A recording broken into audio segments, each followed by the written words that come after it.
আল্লাহ তাআলা বলছেন, অতঃপর জালিমদেরকে আমি যখন ধরেছি তাদের জুলুমের কারণে, সূরা আনকাবুতের 40 নম্বর আয়াতে আল্লাহ তাআলা পৃথিবীর 4টি জালেম সম্প্রদায়ের উপরে আসা 4 ধরনের গজবের বর্ণনা দিয়েছেন। জুড়ে বলেন কয় ধরনের?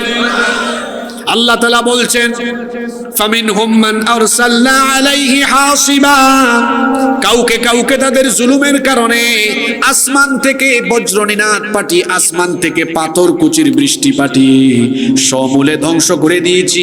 ওয়া মিনহুম মান আখাযাতহুস সাইহা, কাউকে কাউকে তাদের জুলুমের কারণে আসমান থেকে বজ্রনিনাদ, আসমানে গজব পাঠিয়ে তাদের 14 গোষ্ঠী শেষ করে দিয়েছি। ওয়া মিনহুম মান খাসাফনা বিহিল আরদ, কাউকে কাউকে তাদের জুলুমের কারণে জমিন উল্টায়া তাদের 14 গোষ্ঠী মাটির তলায় মিশায়া দিয়েছি। ওয়া মিনহুম মান আগরাকনা, কাউকে কাউকে তাদের জুলুমের কারণে তাদের গোটা সেনাবাহিনী সহ পানির তলায় ডুবিয়ে শেষ করে দিয়েছি। আমাদের সকলের জন্য পানির অপর নাম জীবন, কিন্তু ফেরাউন আর তার বাহিনীর জন্য পানির অপর নাম যিনি মরণ বানিয়ে দিয়েছেন, জুড়ে বলেন তিনি কে? সে আল্লাহ বলছেন, এইভাবে করে জালিমদেরকে আমি শক্তিশালী বাহিনী দিয়ে ধ্বংস করা লাগে নাই। জালিমরা মানুষের উপর জুলুম চালায়, তারা মনে করে যে এই মানুষ আমাদের কি করবে, আমাদের মোকাবেলা কেমনে করবে। আল্লাহ বলছেন, কোনো মানুষ তোমাদের মোকাবেলা করা লাগবে না। আমি তোমাদের মতো জালিমদেরকে কিছু সময় ছাড় দিলেও যখন আমি ধরবো, আমার আসমান আর জমিনের গজব দিয়া তোমাদেরকে শেষ করে দিব। আল্লাহু আকবার। সে আল্লাহ বলছেন, আমার সুন্নত হলো, আমার নিয়ম হলো, আমি দুনিয়ার কোন জালেমকে জুলুমের প্রাপ্য শাস্তি, জুলুমের প্রাপ্য পাওনা না বুঝায়া তাদেরকে দুনিয়া থেকে বিদায় করি না। ইতিপূর্বে নমরুদ আর ফেরাউনের মতো, আবু জাহাল, আবু লাহাব, উতবা, শাইবা, হামান, কারুনের মতো পৃথিবীর কুখ্যাত জালেমদেরকে দুনিয়া থেকে জুলুমের শাস্তি দিয়ে যিনি বিদায় করেছেন তিনি কে? সে আল্লাহর কথা হলো, আমি আল্লাহ জালিমদেরকে ছাড় দেই কিন্তু ছেড়ে দেই না। আমার দেশেও জালিমের গোষ্ঠী বছরের পর বছর জুলুম করেছে আর নিরীহ মানুষেরা হাহাকার করেছে, কবে আমরা মুক্তি পাবো? আল্লাহ ধরেন নাই, ধরেন নাই, ধরেন নাই। যখন আল্লাহ ধরেছেন, এমন অবস্থা করেছেন চোরের মতো দেশ থেকে পালিয়ে যাওয়ার ব্যবস্থা করেছে। আল্লাহ তাআলা বলছেন, ইয়া ইবাদি, হে আমার বান্দারা, ইন্নী হারামতুজ যুলমা আলা নাফসি, নিশ্চয়ই আমি আমার নিজের উপরে জুলুম করা হারাম করেছি। ওয়াজআলতুহু বাইনাকুম মুহাররামান ফালা তাযালামু, আমি তোমাদের উপরও জুলুম করা হারাম করে দিলাম, খবরদার মানুষের উপর জুলুম করো না। আমার দিকে তাকান, আমার দিকে তাকান, এটা বন্ধ করে দেন। কত গুরুত্বপূর্ণ কথা চলে যাচ্ছে। এত এত কষ্ট করে কথাগুলো বললে আপনারা না শুনে তো আমার খারাপ লাগবে। এটা বের করে ফেলেন, শোনেন, ভালো করে শোনেন। আল্লাহর নবী বলেছেন, ইত্তাকু দাওয়াতাল মাজলুম, মজলুমের বদদুয়া থেকে নিজেকে বাঁচাও, মজলুমের বদদুয়া থেকে বেঁচে থাকো। আল্লাহর নবী বলেছেন, মজলুমের দোয়া আল্লাহর কাছে সরাসরি কবুল হয়। মজলুমের চোখের পানি জালিমের জন্য অভিশাপ হয়ে আল্লাহর গজব হিসাবে ফিরে আসে। আল্লাহু আকবার।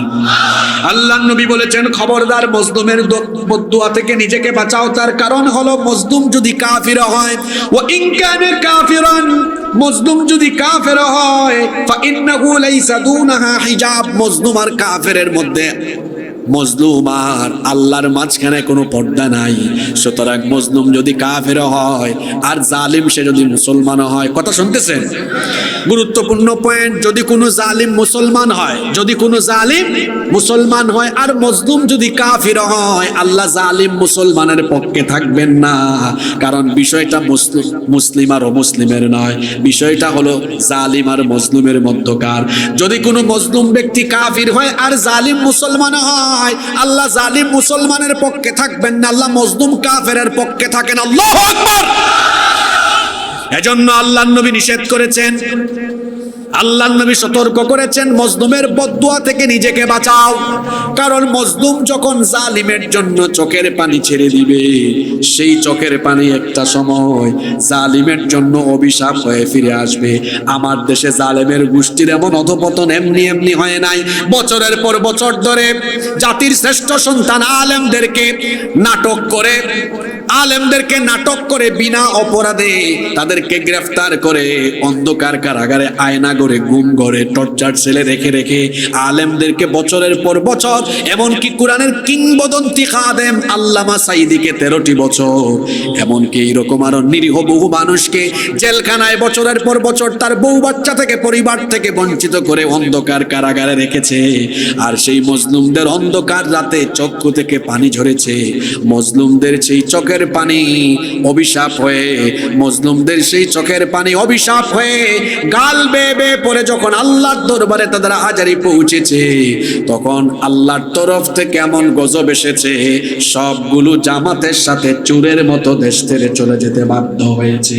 29 নম্বর সূরা সূরাতুল আনকাবুতের 40 নম্বর আয়াতে বলছেন, ফাকুল্লান আখাযনা বিযামবিহি ফামিনহুম মান আরসালনা আলাইহি হাসিবা ওয়া মিনহুম মান আখাযাতহু আস-সাইহাতু ওয়া মিনহুম মান খাসাফনা বিহিল আরদা ওয়া মিনহুম من أغرقنا وما كان الله ليظلمهم ولكن كانوا أنفسهم يظلمون